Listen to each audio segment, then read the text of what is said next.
आणि यानंतर राज्यामधल्या इतर महत्त्वाच्या बातम्या जाणून घेऊयात। मनोज जरांगे पाटील यांच्या मुंबईतल्या आंदोलनाच्या नंतर आता राज्य सरकारने जो जीआर काढला होता त्या जीआर वरून छगन भुजबळ यांनी सरकारला पुन्हा एकदा घरचा आहेर दिलाय। राज्य सरकारने दबावाखाली जीआर काढला असा दावा सुद्धा भुजबळांचा आहे आणि हा जीआर रद्द करण्याच्या संदर्भात ओबीसी आरक्षण उपसमितीच्या अध्यक्षांना निवेदन देणार असल्याचं भुजबळांनी मुंबईमध्ये घेतलेल्या पत्रकार परिषदेमध्ये स्पष्ट केलंय। दरम्यान ओबीसींच्या बैठकीतल्या गैरहजेरीवरून भुजबळांनी नाराजीचा सूर आळवला।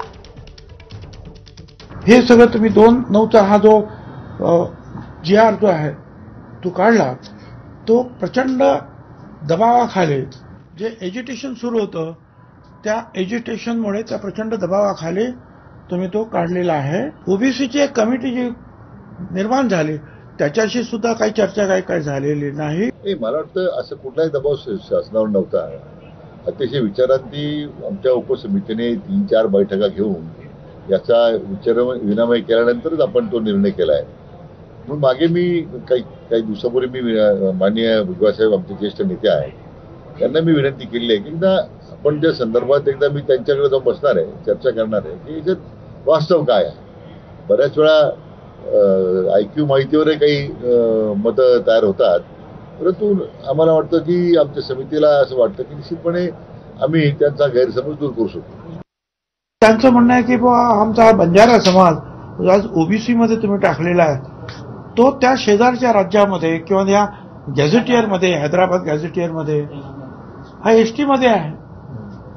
मग तिथले लोक जर तुम्ही अशा रीतीनं ओबीसी मध्ये टाकता आणि हैदराबाद गॅझेट तुम्ही लागू केलेला ते ऍक्सेप्ट केलेला आहे, स्वीकारलेलं आहे की त्याप्रमाणे जायचं, तर मग तुम्हाला एकाच समाजासाठी किंवा जातीसाठी कसं जाते? आमचं पण तिथे आहेत, आम्हाला पण तसं तोच न्याय द्या। मला असं वाटतं की आता ते लॉजिकल आहे असं मला वाटतं। तुम्ही पहिल्या मिटिंगला आलात, पण त्याच्यानंतर 5-7 दुसरे जे आहेत आमच्या रॅलीज झाल्या, येतो म्हणून सांगून सुद्धा त्याने टाळलं। स्वाभाविक आहे, मला माहिती आहे की त्यांच्यावर प्रेशर आणणे काय त्याच्यावर तिकडे जा त्याच्यावर तिकडे जा हे मला कल्पना आहे। जे काय कराल ते मग कुठे प्रेशर खाली न येता करा, नाहीतर सुरू करायचं आणि मध्येच वरून काही प्रेशर आलं की थांबा, असं करू नका, एवढी माझी त्यांना सांगणं आहे।